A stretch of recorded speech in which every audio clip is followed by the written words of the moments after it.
dé la lección en esta tarde. Hermano Andrés, que Dios le bendiga. Muchas gracias, hermanos y hermanas. Es un placer para mí El poder... micrófono apagado, mi hermano Andrés. Muchas gracias, hermanos y hermanas. Es un placer para mí poder estar con ustedes para participarles la palabra de Dios. Es un honor, ¿verdad?, que ustedes me dan el invitarme a hablarles de la palabra de Dios. Y sabemos que nuestro propósito es estimularnos los unos a los otros al amor y a las buenas obras. Este mandamiento es propio de todos los hermanos, no nada más de la iglesia local. Así de que nosotros nos podemos estimular al amor y a las buenas obras hablando de la palabra del Señor. Y en esta ocasión, hermanos, yo les voy a hablar del eunuco etíope original. El eunuco etíope original. Primeramente vamos a ver qué es un eunuco. ¿Qué es un eunuco? Dice el diccionario, el nuevo diccionario Nelson, dice que en griego es un cuidador de lechos, ¿verdad? En griego es una persona que se ocupaba de cuidar los aposentos, especialmente donde había mujeres. Encargado de los departamentos interiores de los palacios orientales. Él se encargaba del cuidado del harem, ¿verdad?, del príncipe o del rey. Y convenía que este oficial fuera impotente. En Esther capítulo 2 versículo 3 es un claro ejemplo de la cualidad que debía de tener un eunuco etíope para estar a cargo de un harem. Pero el vocablo hebreo, hermanos, que es aris, lleva también el significado de que esta persona era un militar, un comisionado, como podemos ver en 2 de Reyes 25:19, una persona muy cercana al rey que se encargaba de su seguridad y de la seguridad del reino. En Isaías, hermanos, este sí lo vamos a leer, en Isaías se vislumbra a aquellos que serían hechos eunucos. Dice en Isaías 39, del 5 al 7, por favor. Isaías 39, del 5 al 7. Y entonces dijo Isaías a Ezequías: oye palabra de Jehová de los ejércitos. He aquí vienen días en que será llevado a Babilonia todo lo que hay en tu casa, y lo que tus padres han atesorado hasta hoy, ninguna cosa quedará, dice Jehová. Y de tus hijos que saldrán de ti y que habrás engendrado, tomarán y serán eunucos en el palacio del rey de Babilonia. Así de que esta es una profecía que se está dando, y esta cumple su significado cuando es tomado a Israel y son llevados cautivos, ¿verdad?, al reino de Babilonia, y ahí son tomados como personas cercanas al rey, jóvenes, ¿verdad? Nosotros nos acordaremos de aquellos jóvenes como Sadrach, Mesach, Abednego y Daniel, pero también iban a ser tomadas personas que serían hechas eunucos para encargarse del harem del rey. El Señor Jesús, amados, el Señor Jesús nos recuerda que hay 3 clases de eunucos. Es Mateo capítulo 19 y versículo 12. Mateo 19, 12. Dice el Señor Jesucristo: hay eunucos que nacieron así del vientre de su madre, y hay eunucos que son hechos eunucos por los hombres, y hay eunucos que asimismo se hicieron eunucos por causa del reino de los cielos. Y luego dice la sentencia, una sentencia que nos llama mucho la atención: el que sea capaz de recibir esto, que lo reciba. El Señor Jesucristo está describiendo aquí el asunto del matrimonio y del divorcio. Está describiendo cómo no debe de haber un divorcio por cualquier causa, sino que solamente hay una sola causa. Y los oyentes estaban asombrados diciendo, pues así, ¿quién puede seguir con esto? Y el Señor Jesucristo les dice, bueno, pues hay eunucos que nacieron así del vientre de su madre. Aquí se está hablando de eunuco, hermanos, en el sentido de imposibilidad para el matrimonio. Eunucos, personas impotentes, imposibilitadas para el matrimonio. Y luego dice la segunda parte, hay eunucos que son hechos eunucos por los hombres. Aquí está hablando de personas que eran imposibilitadas para el matrimonio por hombres, como los que veíamos anteriormente, los babilonios que hacían eunucos a los que tomaban cautivos para que cuidaran a las mujeres, a las doncellas. Y dice el Señor Jesucristo en la tercera parte de este versículo, hay eunucos que asimismo se hicieron eunucos por el reino de los cielos. Esto es muy interesante, hermanos, porque aquí, sin haber una impotencia y sin haber una castración, hay personas que decidieron quedarse sin casar por servir a Dios. Y yo tengo en mente al menos dos personas muy significativas. La primera de ellas es el Señor Jesucristo. El Señor Jesucristo no vino para andar con amigas o con novias o echando enamoramiento, sino que Él vino simple y sencillamente a cumplir la voluntad de su Padre. Él podía haberse casado, Él era capaz para llevar a cabo un matrimonio, nació dentro de un matrimonio, creció dentro de un matrimonio, era costumbre judía la edad casadera en los jóvenes, tanto hombres como mujeres. Sin embargo, Él no vino a eso. En ese sentido, el Señor Jesucristo fue hecho eunuco por causa del reino de Dios. El otro, hermanos, y pudiéramos buscar y encontrar más, pero el otro es el apóstol Pablo. El apóstol Pablo se quedó sin casar por causa del servicio a Cristo. Él mismo le dice a los corintios, ¿qué acaso Bernabé y yo no tenemos derecho de traer a una hermana como esposa, como traen el hermano del Señor y otros? Claro que sí tenemos ese derecho, pero nos negamos ese derecho por servir a Cristo. El apóstol Pablo le dice a los solteros les digo que no se casen, ¿verdad? Porque si se casan, pues van a estar pendiente del matrimonio. Y los tiempos eran difíciles, hermanos. Era mejor que si alguien podía conservarse soltero, él haría mejor, ¿verdad? Siempre y cuando tuviera el don de continencia que menciona el apóstol Pablo en 1 Corintios capítulo 7. Pero no estamos hablando del apóstol Pablo, es simplemente para ahondar en el significado de lo que es un eunuco. El eunuco físico, hermanos, es el que nace siendo eunuco, o sea, nace impotente para el matrimonio, y luego el otro eunuco es el que es hecho por los hombres, o sea, es castrado o hecho de alguna manera impotente para el matrimonio, y el tercero es el eunuco espiritual, ¿verdad? El que mencionamos en cuanto a nuestro Señor Jesucristo y el apóstol Pablo. Bueno, si hay alguna pregunta o comentario sobre el significado de eunuco, con toda confianza cuando terminemos el estudio. ¿Qué es un etíope? Porque estamos hablando del eunuco etíope original. ¿Qué es un etíope? Bueno, un etíope, hermanos, es un calificativo que se aplica a quién o a qué procede de Etiopía. Etiopía era un lugar de África. La palabra Etiopía significa rostros quemados. Rostros quemados. Y Etiopía es uno de los grandes reinos en África.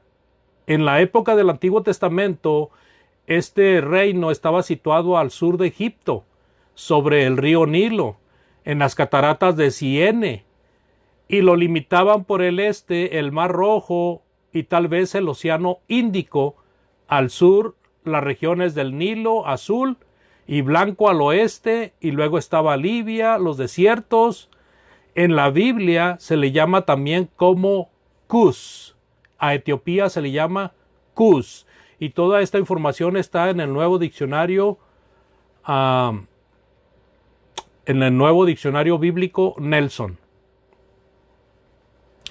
El eunuco etíope original, hermanos, hasta que por fin, hermano, ya era hora.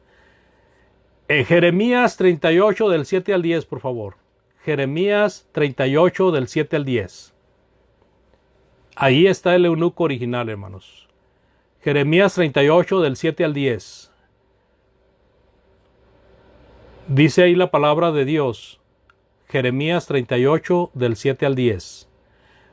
Y oyendo Ebed-melech, hombre etíope, eunuco de la casa real, que habían puesto a Jeremías en la cisterna, y estando sentado el rey a la puerta de Benjamín, Ebed-melech salió de la casa del rey y habló al rey diciendo: mi señor el rey, mal hicieron estos varones en todo lo que han hecho con el profeta Jeremías, al cual hicieron echar en la cisterna, porque allí morirá de hambre, pues no hay más pan en la ciudad. Entonces mandó el rey al mismo etíope Ebed-melech, diciendo: toma en tu poder a 30 hombres de aquí, y a sacar al profeta Jeremías de la cisterna antes que muera. Ebed-melech, hermanos, es un etíope eunuco mencionado en el tiempo de Jeremías, en el tiempo del rey Ezequías, del rey Ezequías. En ese tiempo, hermanos, había una profecía hacia el pueblo de Judá, diciendo que debían de entregarse al enemigo para conservar la vida. Para conservar la vida debían de entregarse al enemigo. Si no se entregaban al enemigo y le presentaban resistencia, iban a venir y los iban a destruir completamente. Y esa profecía estaba en boca de Jeremías. Mientras que el general del ejército y algunos príncipes del reino animaban a la gente a que presentara resistencia y que no se dejara llevar cautivo. Que no se dejaran llevar cautivos. La profecía de Dios era: tienen que dejarse llevar cautivos. De no hacerlo, van a sufrir la muerte. Y entonces, como Jeremías les hablaba de lo que Dios decía y a ellos les sonaba contrario a sus intereses, pues llega un momento en que se ponen de acuerdo y lo echan a una cisterna. Antes no lo mataron, pero hermanos, Jeremías estaba casi muerto.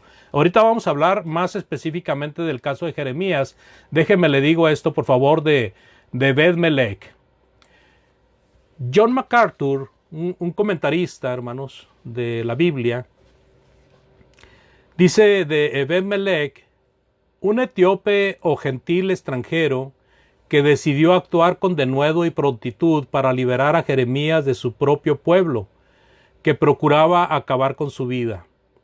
Quizá fue el protector, este eunuco, de un harem utilizado por los reyes, y su vida fue liberada más adelante gracias a la fe que tuvo en Dios para su salvación. La fe que tuvo en Dios, hermanos, de tal manera que fue a liberar a Jeremías, abogó por la liberación de Jeremías y él sirvió como instrumento para liberar a Jeremías.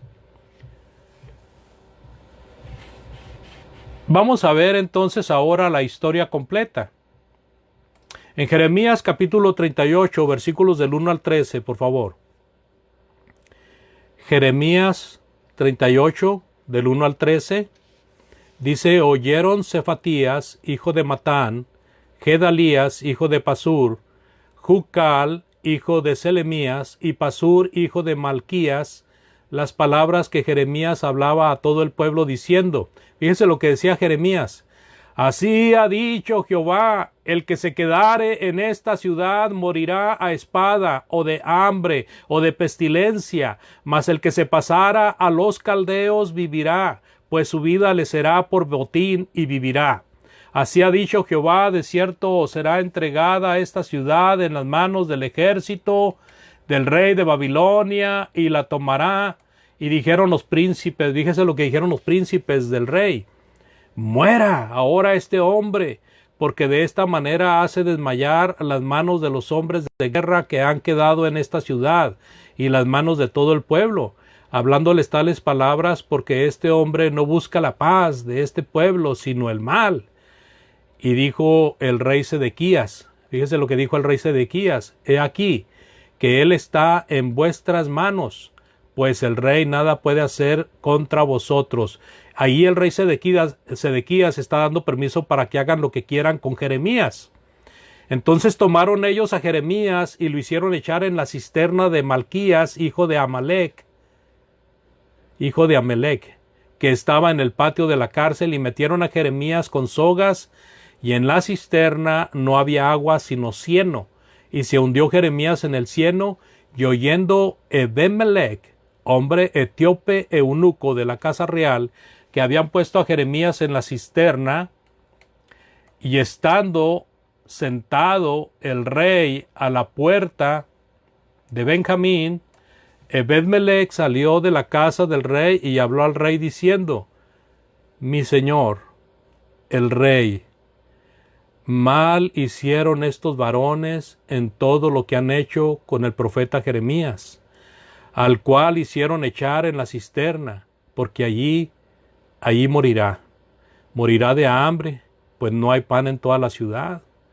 Entonces mandó el rey al mismo etíope Ebed-melech, diciendo: toma en tu poder 30 hombres de aquí, y haz sacar al profeta Jeremías de la cisterna antes que muera. Y tomó Ebed-melech en su poder a los hombres, y entró a la casa del rey, debajo de la tesorería, y tomó de allí trapos viejos y ropas raídas y andrajosas, y los echó a Jeremías con sogas en la cisterna.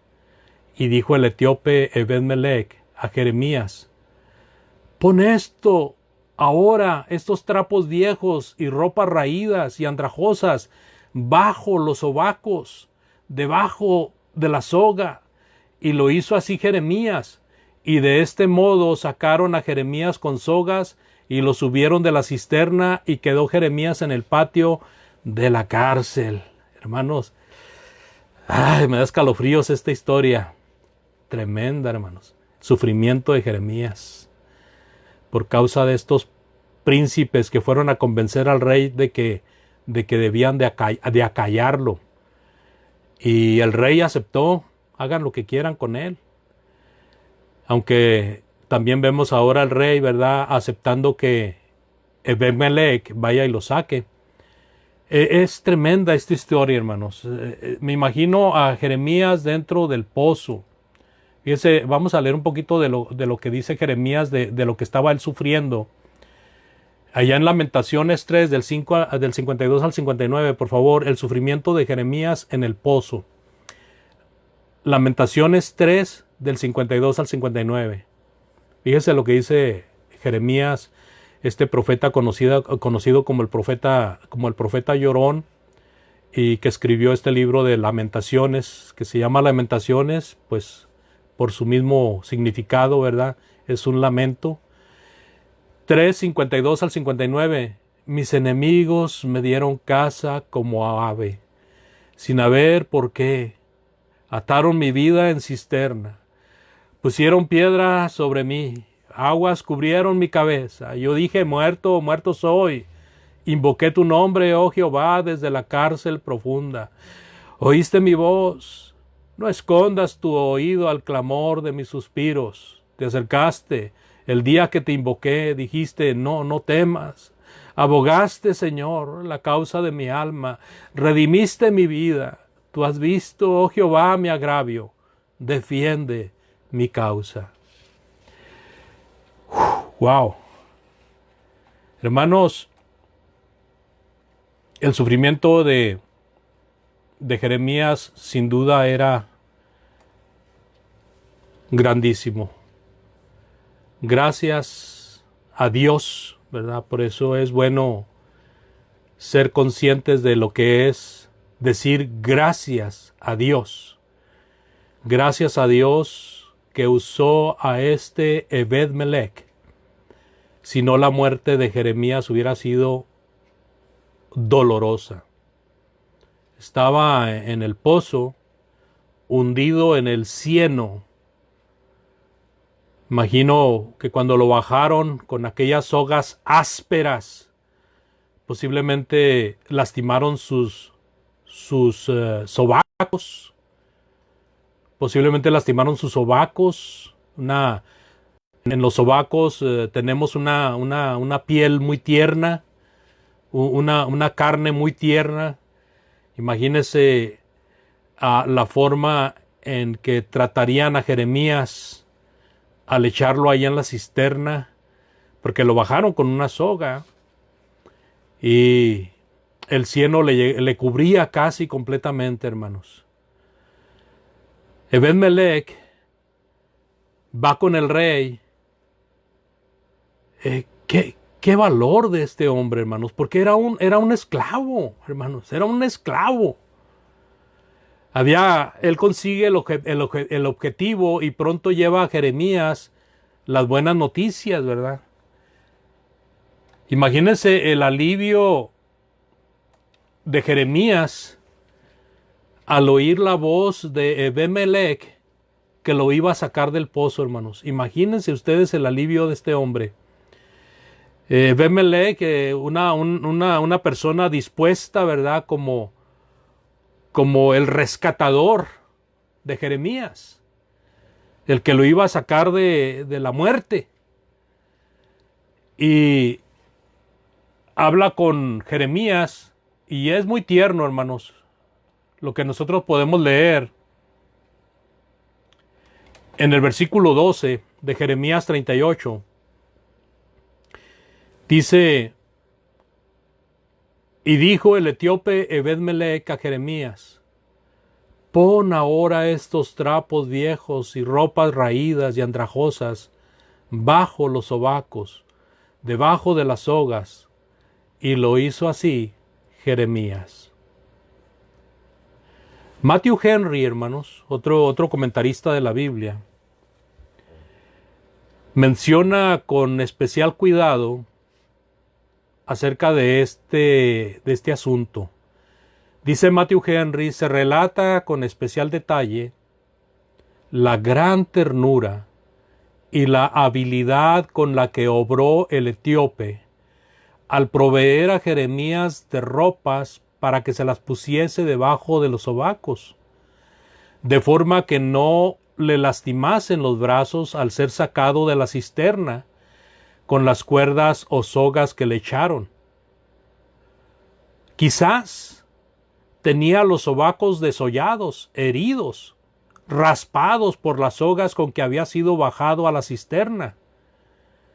Y también es digno de notarse el detalle de que no le echó las ropas sueltas, sino con las mismas sogas con las que lo iban a sacar. Esto a fin de evitar que se perdieran en el cieno. ¿Se imagina la oscuridad ahí abajo, hermanos? De que se perdieran en el cieno o que se llenaran de lodo. Y de este modo Jeremías pudo ponerse ese alivio bajo sus sobacos y fue sacado de ahí, quedando de nuevo en el patio de la cárcel, que era donde estaba la cisterna. No cabe duda, amados hermanos, de que este Ebed-Melech fue una herramienta para sacar a Jeremías, para salvarlo de la muerte. No cabe duda de que este hombre estuvo dispuesto a ser usado para ese fin. Y no solamente fue usado para ese fin, sino que fue el recipiente de llevarle las buenas noticias a Jeremías. Te voy a sacar de aquí. Usando medios de salvación como estos trapos viejos, andrajosos, hermanos, bajo los sobacos, que me recuerdan mucho el Espíritu de Dios, que a lo más vil de este mundo escogió para anunciar las buenas nuevas a aquellos que habían de oírlas. No escogió a lo mejor, no escogió a los más nobles, no escogió a los más reconocidos, sino que a los desconocidos, a los despreciados escogió Dios para llevar a cabo esta salvación tan grande que hizo a través de nuestro Señor Jesucristo. Cuando nosotros leemos esta historia de la prisión donde estaba Jeremías hundido en ese pozo, en esa cisterna, nos hace entonces ver, hermanos, que hay mucha semejanza en cuanto a lo que nosotros hacemos en esta vida. En el mundo hay muchas personas que están en un pozo oscuro de tinieblas. En el mundo hay gente que está perdida, está muerta espiritualmente. Y esta lección de Ebed-Melech nos enseña del amor, hermanos, tierno, que nos debe de mover para hablarle a las almas de Cristo. Cuando nosotros vemos el cuidado que Él tuvo para no herir al que estaba a punto de morir, esas ropas debajo de los sobacos, bajadas con las sogas, o sea, con cuidado, nosotros somos también empujados a predicar el Evangelio con ese amor hacia las almas, con ese sentimiento de rescatar las almas. El mensaje, hermanos, con las indicaciones pertinentes, ¿verdad? Como fue el papel que hizo Ebed-Melech, decirle, voy a bajar esos trapos con la soga, póntelos debajo de los sobacos. Nosotros le decimos a la gente, vengo a hablarte de Cristo, Cristo te ama, Cristo quiere rescatarte de las tinieblas. Él vino a morir por causa de tus delitos y pecados. ¿Quieres escuchar esta linda historia, esta historia sublime? Él vino a morir por causa mía y tuya, y vino para que tú fueras salvo. Y para ser salvo tú necesitas escuchar este mensaje, aceptar este mensaje, volver tu rostro hacia el Padre Celestial y reconocer a tu Salvador y lavando tus pecados para que seas así salvo. Todo se presta, hermano, el mensaje con las indicaciones pertinentes para poderlo sacar de ahí, con ese cuidado, con esa protección. Desde que Ebed-Melech está actuando, hermanos, viene a ser como un ungüento para el sufrimiento que tenía Jeremías. Muchas almas están metidas en las tinieblas y a veces saben que están en las garras de Satanás, pero a veces no se dan cuenta hasta que uno les empieza a hablar de la palabra de Dios. Y luego el desenlace, ¿verdad? Sacar a Jeremías del pozo, del cieno, del fango. Como cuando nosotros logramos convencer a una persona de que venga a Cristo y dice la palabra de Dios que es sacada de las tinieblas a la luz admirable. Y esto me recuerda mucho, hermanos, la gran comisión que nuestro Señor Jesucristo dio a sus apóstoles. En Mateo capítulo 28, versículos del 17 al 20, Mateo 28 del 17 al 20, dice, y cuando le vieron, le adoraron, pero algunos dudaban. Y Jesús se acercó y les habló diciendo, toda potestad me es dada en el cielo y en la tierra. Por tanto, id y haced discípulos a todas las naciones, bautizándolos en el nombre del Padre, y del Hijo, y del Espíritu Santo, enseñándoles que guarden todas las cosas que os he mandado, y he aquí yo estoy con vosotros todos los días, hasta el fin del mundo. Amén. En Marcos 16, 15 y 16, Él les dijo, id por todo el mundo y predicad el Evangelio a toda criatura, el que creyere y fuere bautizado será salvo, mas el que no creyere será condenado. A toda criatura, en todo el mundo. En Marcos 16, 20 dice, y ellos saliendo predicaron en todas partes, ayudándoles el Señor y confirmando la palabra con las señales que le seguían. Amén. En Lucas 24, 46 al 48, y les dijo, así está escrito, y así fue necesario que el Cristo padeciese y que resucitase de los muertos al tercer día, y que se predicase en su nombre el arrepentimiento y el perdón de pecados en todas las naciones, comenzando desde Jerusalén, y vosotros sois testigos de estas cosas. Y ahí vemos al Señor con sus apóstoles, dándole las instrucciones, preparando esa herramienta que había de rescatar las almas. Hechos 1:8, pero recibiráis poder cuando hayáis venido sobre vosotros el Espíritu Santo. Y me seréis testigos en Jerusalén, en toda Judea, en Samaria y hasta lo último de la tierra. Y ahí está, hermanos, el Señor Jesucristo instruyendo a sus apóstoles para que ellos manejen los medios puestos para salvación. En Romanos 10:15 dice, ¿y cómo predicarán si no fueren enviados? Como está escrito, cuán hermosos son los pies de los que anuncian la paz, de los que anuncian buenas nuevas. Imagínense, hermano. Como el eunuco, hermanos, que al final pudo sacar a Jeremías de ese pozo horrible. Dice en Colosenses 1, del 13 al 14, el cual nos ha librado de la potestad de las tinieblas y nos ha trasladado al reino de su amado Hijo, en quien tenemos redención por su sangre, el perdón de pecados. Ebed-Melech, hermanos, cumplió con su misión. Yo me pregunto, hermanos, ¿de dónde le vino esa misión al eunuco etíope? Era un gentil, hermanos, no era del pueblo judío. Era un gentil, era de cerca de Egipto. Y esto me hace entender, hermanos, cómo a veces la fe es más grande en los ajenos que en los hijos. Como el mismo Señor Jesucristo experimentó más fe en los gentiles que en los propios judíos. Y eso también me pone a mí alerta, porque si nosotros como hijos de Dios, que hemos venido a obedecer el Evangelio y estamos dentro de su reino y tenemos estas maravillas, estas riquezas espirituales de Dios, y no las estamos usando, hermanos, para vergüenza nuestra lo digo, vendrán otros que ni siquiera estaban dentro del reino y harán un mejor trabajo que el nuestro. El eunuco cumplió con el cometido.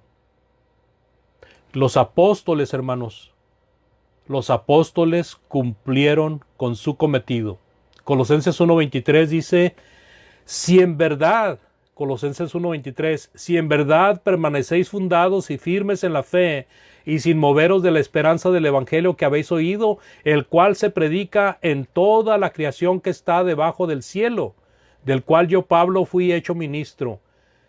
Ahí el apóstol Pablo está declarando que el cumplimiento de parte de ellos en cuanto a la gran comisión estaba cumplido, hermanos. Estamos cumpliendo nosotros con el mandamiento de predicarle a la gente, de ayudarle a la gente, de arrojarle esos trapos que es el Evangelio de Cristo, esa soga que es la salvación, para que las personas sean sacadas de ese pozo oscuro que es las tinieblas y vengan al amado Cristo, trasladados al reino de Él por el Padre Celestial. Meditemos en estas palabras, amados hermanos.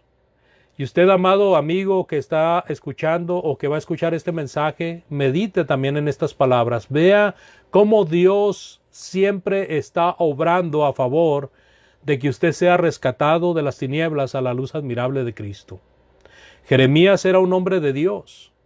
Sin embargo, hace un paralelo precioso con el pecador, en el aspecto de que así como el pecador necesitó quien le hablara, quien le aventara las herramientas necesarias para salir a la vida y quien lo sacara de ahí. En ese sentido hace un paralelo precioso. Gracias por su atención, Dios les bendiga y espero sus comentarios, hermanos.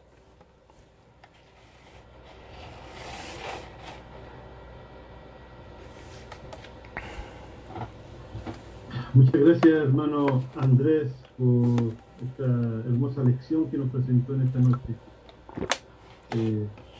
Obviamente que vemos ahí el trabajo que hizo el eunuco.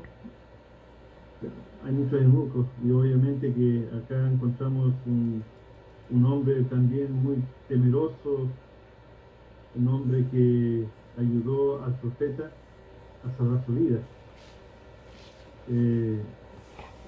Nos muestra allí que estas personas son personas consagradas, dedicadas, y en especial para poder ayudar al profeta Isaías, al profeta Jeremías, que está a punto de morir en este pozo. Ya. Buenas lecciones, hermosa lección, hermano. Vemos ahí el paralelismo que se hace con aquellas personas que están muchas veces un día o perdidas en este mundo sin voz, sin dirección. Y nosotros somos los que debemos de poder llevar esta palabra de salvación, palabra de ánimo. Y lamentablemente muchas personas y muchos cristianos se han callado, no hablan de la palabra, no invitan, no predican. Y eso ha causado que muchos cristianos se desanimen y se aparten del Evangelio. Hemos pasado tiempos difíciles, pero también son cosas que Dios permite para que el hombre pueda también buscar a Dios, para que pueda salvar su alma. Gracias, hermano, por la lección y por la reflexión que nos da también el hecho de poder ver la necesidad de poder ayudar a otros a conocer la verdad.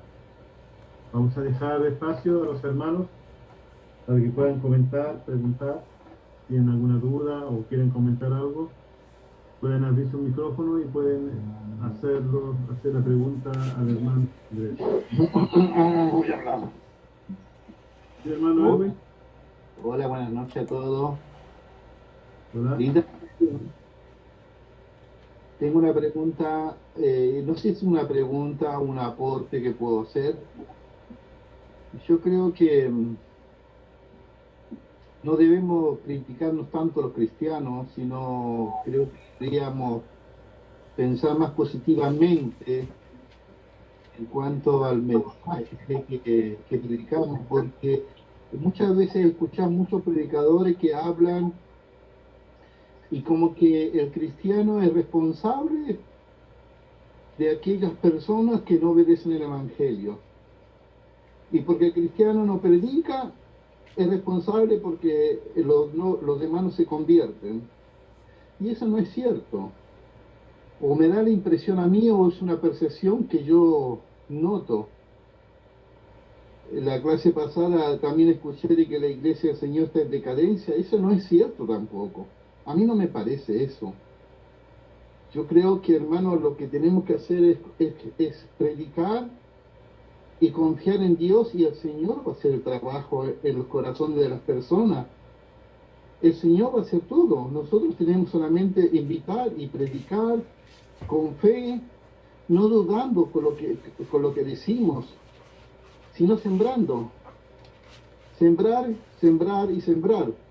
Lo que aprendemos, lo que hemos aprendido un poco más, tenemos que insistir en eso, en que lo que predicamos vaya de una forma positiva hacia la persona, pero de nosotros mismos también tiene que salir esa energía positiva, no criticándonos o dando esa intención como que somos nosotros culpables de que las otras personas no obedezcan el Evangelio porque la iglesia no crece. No, eso no es cierto. La iglesia va a crecer cuando el Señor va a dar el crecimiento si el trabajo se hace. Obviamente que debemos de predicar. Pero yo no soy responsable de aquellas personas a quien le predico si no obedece el Evangelio. La que es responsable es la persona que escucha. Esa es responsable. yo le predico a mis amigos y mis amigos no obedecen el Evangelio, no es culpa mía que ellos no obedezcan el Evangelio. Ellos tienen sus propias religiones. Entonces lo que yo sí soy responsable es hacerles ver el error que ellos están. Pero si ellos no lo creen, no es culpa mía. Entonces, lo que tenemos que pensar, aquellos que predicamos, es ver esa parte. Es predicar en una forma positiva, como el hermano estaba diciendo recién, como el eunuco y como Dios lo usó. Que Dios me use a mí. Obviamente, hermano, que eso necesitamos crecimiento. Entonces, el predicador lo que tiene que hacer es darle las tareas o las herramientas necesarias a los feligreses, a los hermanos, para que crezcan. Y si el predicador ve o el evangelista ve que al hermano le falta algo para crecer, tiene que darle la herramienta para que crezca. No criticar tanto eso. Yo creo que eso sería más positivo, ¿no es cierto? Aparte de lo que el hermano dijo recién, está linda la edición, pero pasa, no sé, yo veo una cosa medio rara. No creo que lo tomen con mala intención lo que estoy diciendo, pero reflexionemos. Somos personas inteligentes, somos personas que podemos razonar y pensar, discernir las cosas.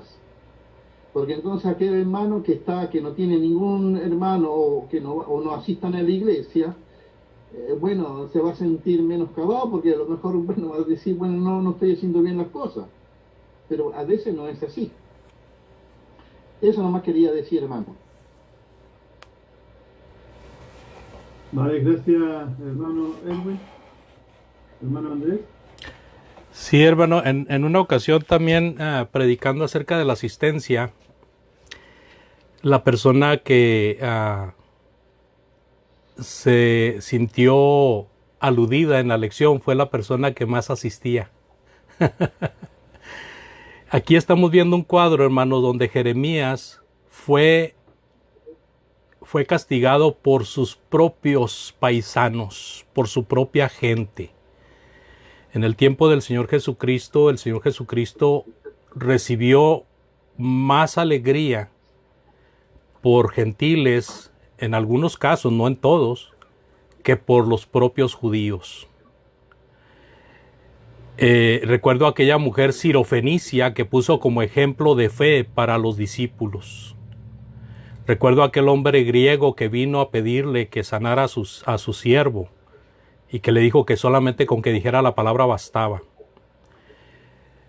El predicador es responsable de predicar la palabra de Dios y siempre la exhortación, hermanos, va a ir acompañada de negativismo o de positivismo, porque el predicador tiene que ser variable en su predicación. Estoy de acuerdo con el hermano Fernando Duarte en cuanto cuando escuchamos puras lecciones de este tipo, donde se está empujando a los hermanos a que prediquen y no se habla de lo bien que lo están haciendo. Pero desafortunadamente estamos en una generación donde en una iglesia, si son 2 o 3 hermanos interesados en una iglesia de 30, 40, 50 miembros o más, en la mayoría de los casos es 2 o 3 hermanos los interesados y las demás personas no quieren. Y a veces es por falta de enseñanza, pero a veces es por necedad. Entonces esta lección lleva la intención de hablarle a aquellas personas que no están haciendo su trabajo, que lo hagan. Lleva la intención de ayudar a entender a aquellas personas que Dios usa medios siempre. Y muchas veces nosotros somos esos medios, pero no queremos ser usados por Dios. Yo me pregunto qué hubiera pasado con Ebed-Melech si él se hubiera negado a hacer lo que él sentía que tenía que hacer porque era lo correcto, era lo justo. Entonces siempre hace falta la exhortación, hermano, y vuelvo a decir, a veces la lección ofende o la siente más fuerte en una persona que está cumpliendo con las cosas de Dios que quienes deben de hacerlo, pero esto no nos debe de impedir para seguir exhortando, animando, ¿verdad?, al amor y a las buenas obras, con todo respeto y con toda mansedumbre. Amén. Amén. Mientras usted hablaba, hermano, me recordé de Jonás. Jonás no estaba haciendo su trabajo de llevar el mensaje a Nínive. Mi pregunta es, ¿qué hubiese pasado si Jonás no hubiese ido a entregar el mensaje a Nínive? Porque este es como también nosotros tenemos que llevar el mensaje, tenemos que predicar, pero ¿qué pasa con aquellos que no lo están haciendo? Porque ese es el punto. ¿Ya? ¿Cómo va a aprender la persona? ¿Cómo va a entender la voluntad del Señor si nosotros no lo hablamos, no lo invitamos, si no le decimos a la gente a estudiar la Biblia, si no le decimos a la gente que tiene que escuchar la palabra para que se pueda salvar? Obviamente no estamos diciendo que la gente, los hermanos no lo hagan. Estamos diciendo que los hermanos que no están haciendo su trabajo, que deben de hacerlo. Para que la iglesia pueda, y para que también ellos se puedan andar, y para que la gente pueda llegar a Cristo, porque nosotros somos responsables. Nosotros somos responsables porque el Señor nos ha entregado un deber, el ir y predicar el Evangelio, y todos los cristianos tenemos ese deber. Ahora, si no lo estamos haciendo, entonces tendremos que dar cuenta a Dios. Sabemos que Dios da el crecimiento, pero nuestra responsabilidad es que nosotros tenemos que entregar el mensaje. Si no lo entregamos, entonces estamos cumpliendo con nuestra responsabilidad. Así lo entiendo, así lo es solamente del predicador, sino que es de todos los cristianos. A todos los cristianos se les ha dado la misión de ir y predicar el Evangelio, no solamente a los predicadores, a todos. Entonces yo creo que ese es el deber de todos, y si lo hacemos, entonces claro, Dios va a dar crecimiento. Si yo le predico a mi vecino y mi vecino no quiere obedecer, yo no lo puedo obligar, yo tengo que ¿cómo se llama la palabra? Persistir. Persuadir, esa es la palabra. ¿Ya? Si yo no lo persuado de su condición espiritual ante Dios y no le hablo, entonces tengo una responsabilidad ante Dios sobre mi prójimo, que no le he predicado el Evangelio, teniendo la posibilidad de hacerlo, obviamente. Yeah. No sé si hay alguna otra pregunta, comentario que quieran participar los hermanos.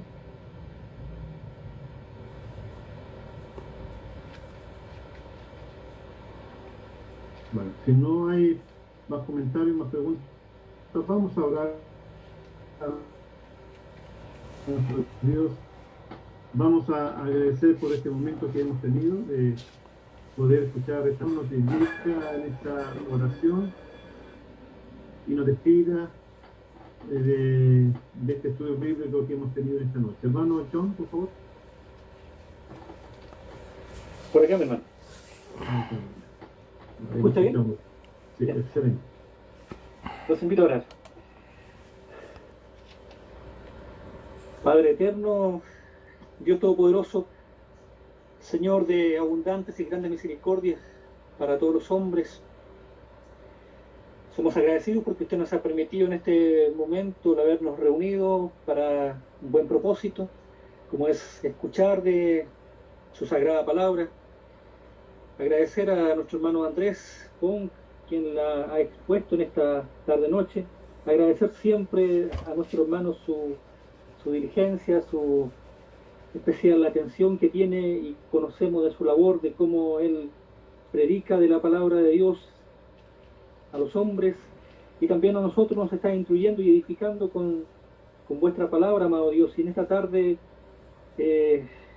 con esta lección, nos ha ayudado a entender cosas de cómo nosotros tenemos que hacer nuestra labor, nuestro trabajo, aportar con nuestro grano de arena a predicar la palabra de Dios. Y Dios dará el crecimiento, dará los frutos en el momento que así lo estime conveniente. Nosotros nos toca, como decía nuestro hermano Erwin, predicar la palabra de Dios, hacer nuestra labor, pero en la exhortación a través del Evangelio es la exposición de la palabra de vida eterna, palabra de de salvación, y son las personas que escuchan y que tienen temor de Dios las que está en su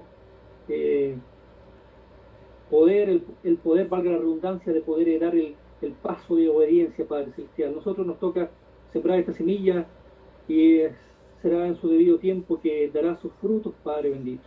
Por eso le agradecemos esta posibilidad que nos ha dado hoy día de poder escuchar este mensaje, y también de la responsabilidad que ciertamente cada uno de nosotros tiene para que de todas las formas y maneras que usted nos pone en nuestro camino podamos predicarles a otros de su palabra, esta palabra que tiene poder de hacer reflexionar al hombre en sus caminos, de saber que después de esta vida que nosotros estamos pasando aquí sobre esta tierra hay algo más.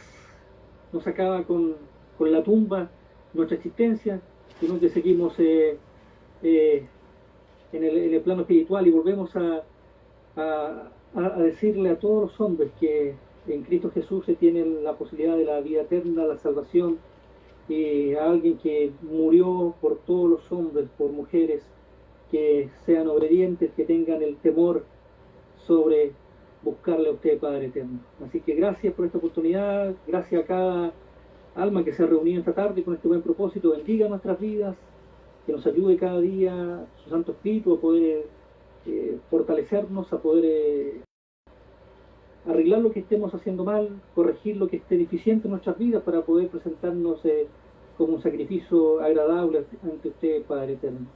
Gracias por todas las maravillas, por toda la misericordia que usted tiene para con nosotros y para con todos los hombres. Todo se lo pedimos y se lo rogamos con gratitud, en el nombre glorioso de Jesucristo. Amén. Amén. Amén. Amén. Muchas gracias, hermano John, por la oración. Gracias a cada uno de ustedes, hermanos, por su presencia. Que Dios les bendiga. Gracias, hermano Andrés, por la lección. Luis, gracias por acompañarnos. Hermano Luis Machuca, hermana Alicia, hermana Igual también. María, gracias por acompañarnos, María. Hermana Judith, gracias por acompañarnos. Elizabeth, Enrique, Doralisa, Fernandita, Henry, hermano John, Gabriel, Claudio, Carmencita, Gisela, hermano Osvaldo. Muchas gracias, hermanitos, por que nos acompañaron. Que Dios les bendiga y que Gracias a ustedes, hermanos. Dios les bendiga. Muy buenas noches. Hasta luego. Igualmente, hermano. Dios les bendiga. Gracias a Dios, hermana. Que Dios les bendiga mucho, hermano Andrés. Saludos a los hermanos por ahí. Gracias, hermano, de su parte. Dios les bendiga. Buenas noches. Dios los bendiga.